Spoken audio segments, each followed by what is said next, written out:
वापस जम्मू कश्मीर का रुख करते हैं। एक दिन सिर्फ है, यानी आज का दिन है, कल इंतखाबी दंगल का पहला मरहला होगा और हजारों लोग बाहर आकर अपने वोट का इस्तेमाल करेंगे। लेकिन इस बीच सबकी नजरें कांग्रेस पर थी।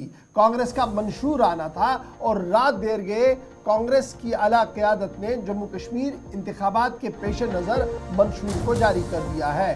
कांग्रेस इंतखाबी मंशूर जारी कर दिया गया है और कांग्रेस के इस इंतखाबी मंशूर में जहां बुनियादी मामला जो है, एक ये कहा गया कि जो कुदरती वसाइल है इनका मालिकाना हक जो है वो जम्मू कश्मीर के लोगों को है। ओवर इलेक्ट्रिसिटी ओवर राइट यानी बिजली का मामला भी इसमें रखा गया है।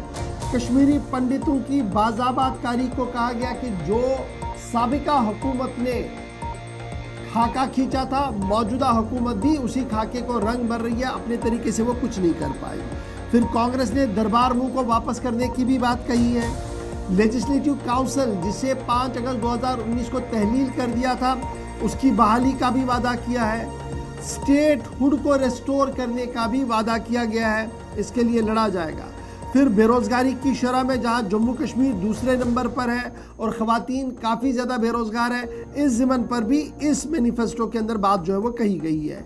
इंडिया ब्लॉक के हवाले से कल जब सवालों का जवाब दिया गया तो ये सिर्फ इंडिया ब्लॉक है जी जो तमाम हुकूक की पासदारी करेगा और इंसानी हुकूकों से लेकर बुनियादी हुकूक बहाल करने का वादा कल कांग्रेस की सीनियर क़यादत की तरफ से की गई है। तस्वीरों में आप देख सकते हैं पवन खेड़ा जो कांग्रेस के तर्जुमान आला है और प्रदेश कांग्रेस कमेटी के रियासती सदर तारिक हमीद कर्रा मौजूद थे जब ये न्यूज़ कॉन्फ्रेंस हुई जिसमें ये बातें जो है वो कही गई। मैनिफेस्टो के अंदर बेरोजगारी भत्ता देने की भी बात कही गई।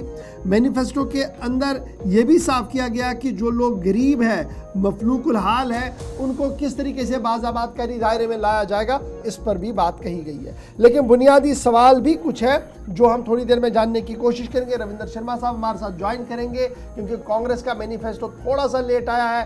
कल पहले मरहले की वोटिंग है और पहले मरहले की वोटिंग में कदावर नेता भी कहीं ना कहीं कांग्रेस के मैदान में है, तो इतना डिले क्यों हुआ इस पर भी गुफ्तगू करेंगे। रविंदर शर्मा साहब हमारे साथ ज्वाइन कर चुके हैं। कांग्रेस की जानिब से इंतखाबी मंशूर उस वक्त जारी किया गया जब पूरे मुल्क के अंदर इस बात पर सबकी नजरें थी कि बहुत कम वक्त रह गया है, तो कांग्रेस किस चीज़ का अब इंतज़ार कर रही है। बीजेपी, कांग्रेस, नेशनल कॉन्फ्रेंस या फिर इसके अलावा आप सबको याद होगा कि पहले ही बाकी पार्टियों की जानिब से जिनमें अपनी पार्टी है और यहाँ तक कि अवामी इत्तेहाद पार्टी की जानिब से भी इंतखाबी मंशूर जारी किया जा चुका है।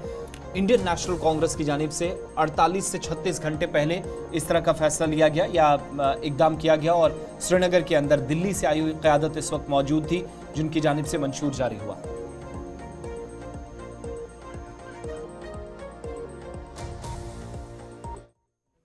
पिछले 10 साल से जो हालात कश्मीर के हुए हैं, कश्मीर का दिल जख्मों से भरा हुआ, उन जख्मों पर मलहम लगाने का वक्त आ गया है। एक बहुत लंबी रात खत्म होने वाली है, एक नई सुबह शुरू होने वाली है। हमारा ये जो मैनिफेस्टो है, जो अभी कर्रा साहब जिसके बारे में बता रहे थे, हाथ बदलेगा हालात, हाथ बदलेगा जम्मू कश्मीर के हालात। आज जो 10 साल से हमने देखा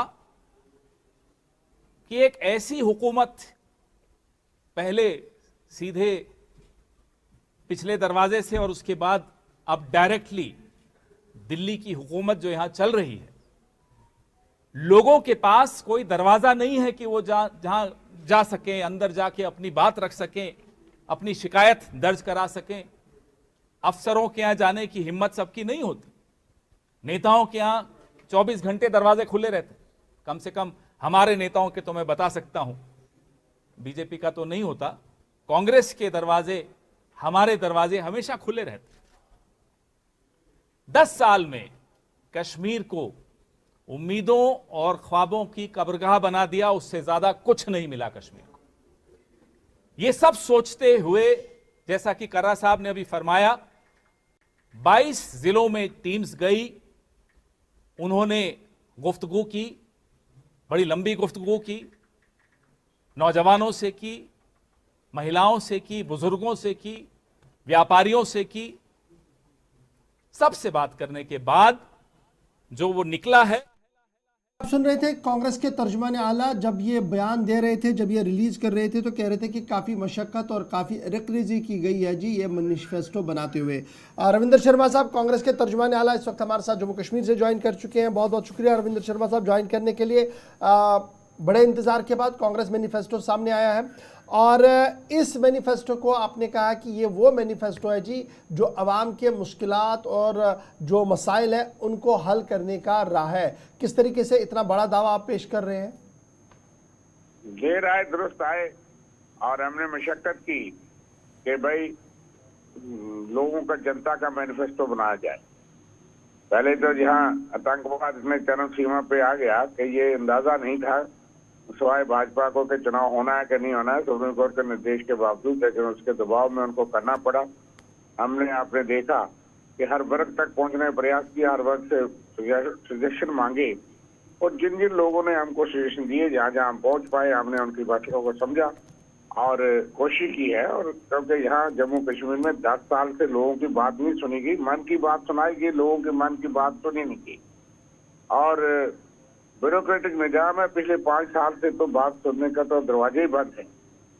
तो इसलिए उसमें बहुत सी तबके जो है वो दबाव में, उनके ऊपर टैक्स, उनके ऊपर हर किस्म के जो anti people, anti farmers, anti traders, anti transporters, मजदूरों का, डेली वेजेस का, कॉन्ट्रेक्चुअल का, युवाओं का, महिलाओं का, बहुत बड़े वर्ग जो है उनकी बात सुनने का हमने प्रयास किया और हमारी नजर में हमने बेहतरीन वो सुझाव रखे। लेकिन छोटी छोटी बातें जिनकी तरफ मैनिफेस्टो में ध्यान नहीं होता, बड़े बड़े ऐलान किया जाते हैं, जुमला निकाले जाते हैं, 15-15 लाख के वादे होते हैं, 2-2 करोड़ नौकरियों के वादे होते हैं, बाद में कोई बात भी नहीं करता, काले धन की बातें छोड़ देते हैं, सिर्फ ये चुनाव के मुद्दे रहते हैं। लेकिन हमारे लिए ये चुनाव का मुद्दा नहीं है।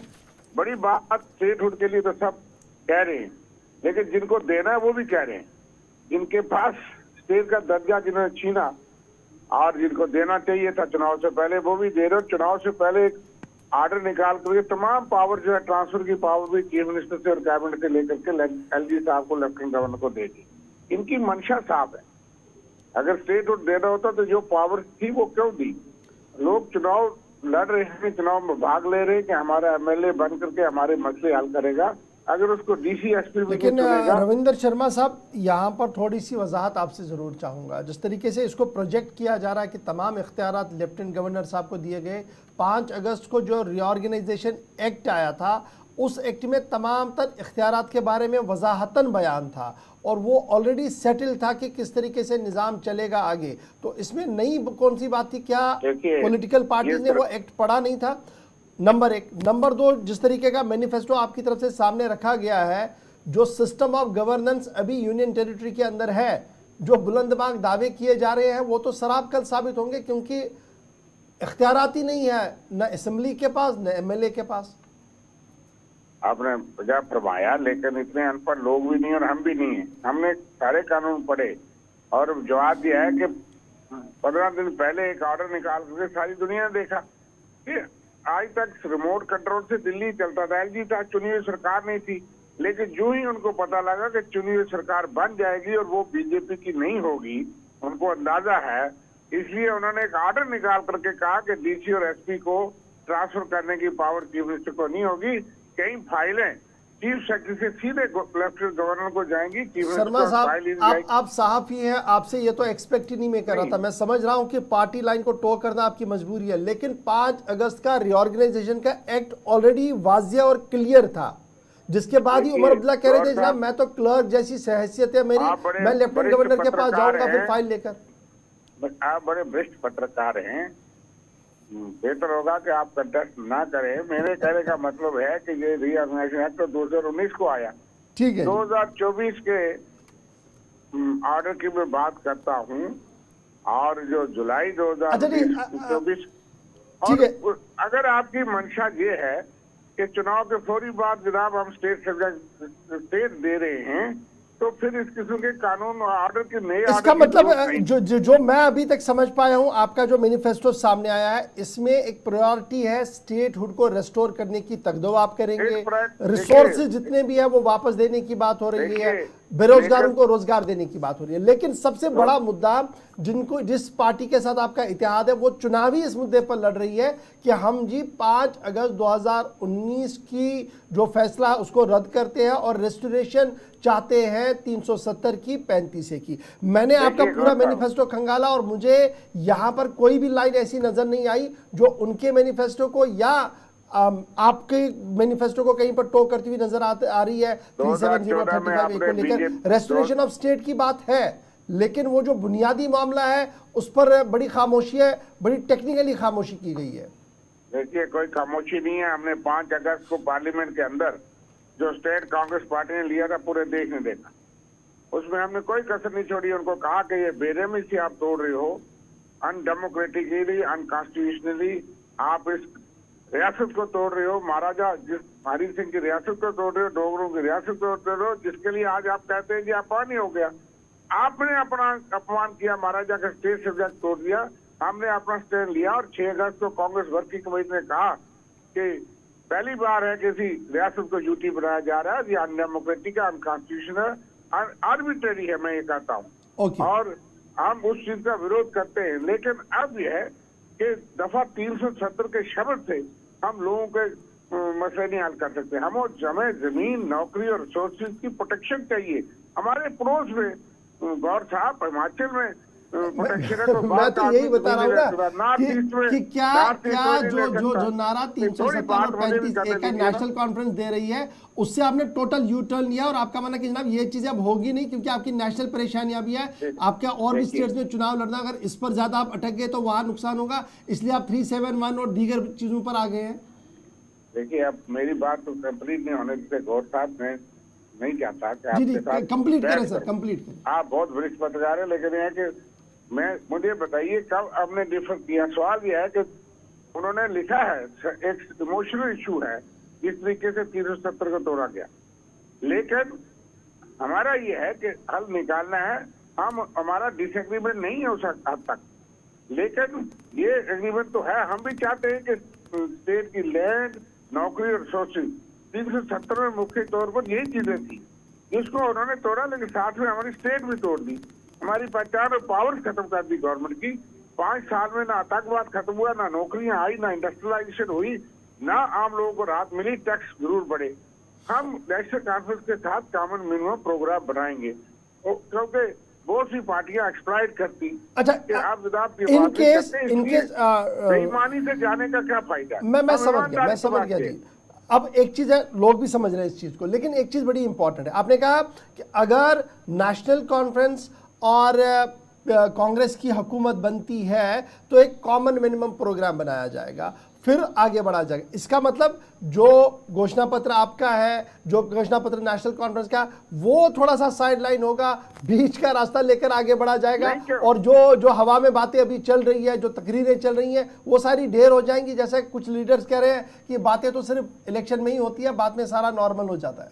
देखिए, पार्लियामेंट वो 370 दे, जो भी दे पार्लियामेंट के माध्यम से लेना पड़ेगा, सुप्रीम कोर्ट के माध्यम से लेना पड़ेगा। उसके लिए सरकार मिलकर जद्दोजहद करेगी, चीफ मिनिस्टर लीड करेगा, कांग्रेस और नेशनल कॉन्फ्रेंस जद्दोजहद करेगी, डेमोक्रेटिक, लीगल और कॉन्स्टिट्यूशनल मीन्स अडॉप्ट करेगी। लोगों के साथ कोई धोखा नहीं है। मुझे बताइए कि जब बीजेपी और पीडीपी की सरकार बनी थी, उनका मैनिफेस्टो क्या था? ठीक है सर। पीडीपी का मैनिफेस्टो इससे भी आगे था, सेल्फ रूल, और पाकिस्तान से बात करेंगे, रास्ते खोलेंगे। उस वक्त बीजेपी ने कहा बाप बेटे को रोकने के लिए मोदी जी ने कहा जम्मू में आके हमको वोट दो, और फिर 2 महीने में सरकार में। ऐसा धोखा तो हम नहीं कर रहे। हमारा वैचारिक मतभेद नहीं। एक चीज बताइएगा ना, अगर इंडिया ब्लॉक की शोधखोल नहीं है कांग्रेस और नेशनल कांग्रेस। रविंद्र शर्मा साहब, क्या आप जम्मू कश्मीर के लोगों को यह एश्योर दे पाएंगे कि अगर इंडिया ब्लॉक की गवर्नमेंट आती है, कांग्रेस लेड गवर्नमेंट कभी मरकज में आती है, वो 35A और 370 को रेस्टोर कर पाएंगी? क्यों नहीं, विचार करेंगे उसको। जब इंडिया ब्लॉक की गवर्नमेंट आएगी, अगर हम आज कह रहे हैं कि दीज प्रोटेक्शन आर नीडेड, आज ये सेफगार्ड्स चाहिए, तो कल हमारी सरकार होगी तो हम कैसे पलट सकते हैं? और हमने 370 को लाया किसने, रखा किसने? उसके लिए सारे देश में तो हम गाली खाते हैं, लेकिन मुझे बताइए कि कौन सा देश से अलग हो गया? ये इंटेग्रल पार्ट था, है और रहेगा। जम्मू कश्मीर में अटूट अंग है। और उस वक्त पंडित जवाहरलाल नेहरू और यहाँ की लीडरशिप हमारे हरी सिंह के साथ मिलकर शेख अब्दुल्ला, उन्होंने इस रियासत को हिंदुस्तान के साथ अलग किया। टू नेशन थ्योरी को रिजेक्ट किया। यहाँ 80% से ज्यादा मुसलमान आबादी होने के बावजूद दुनिया ने देखा कि भारत सेकुलर देश है। जम्मू कश्मीर ने पाकिस्तान को नहीं, हिंदुस्तान को चुना है। और इस चीज के मैं वकालत में इतिहासकार हूँ, मैं जानता हूँ। और ये लोग जो कहते हैं, गुमराह करते हैं कि भाई उस वक्त अगर यहाँ के लोग, मुस्लिम मेजॉरिटी हिंदुस्तान को चुनी, उस वक्त उसकी लीडरशिप ने साथ दिया, समझा कि पाकिस्तान की फेल डेमोक्रेसी आज भी। पाकिस्तान में प्रधानमंत्रियों को फांसी पे चढ़ाया जाता है, उनको जहाज पे भागना पड़ता है। हिंदुस्तान में जितना भी जुल्म हो, फिर भी हम एक कामयाब ठीक है। डेमोक्रेसी है। ठीक है।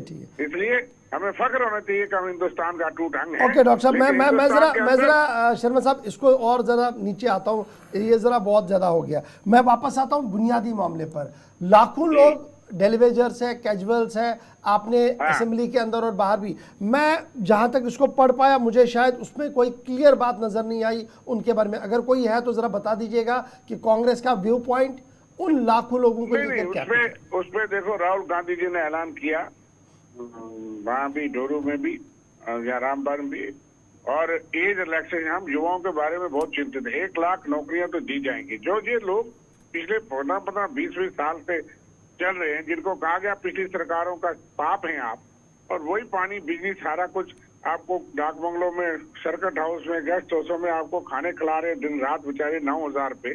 उनके साथ इंसाफ होगा, पॉलिसी बनेगी, उनको पक्का किया जाएगा। Daily wages, need based, contractual उनके लोगों, उनके लिए भी पॉलिसी बनेगी। देखा जाएगा कौन कितने साल से है। क्या मैनिफेस्टो का हिस्सा है वो?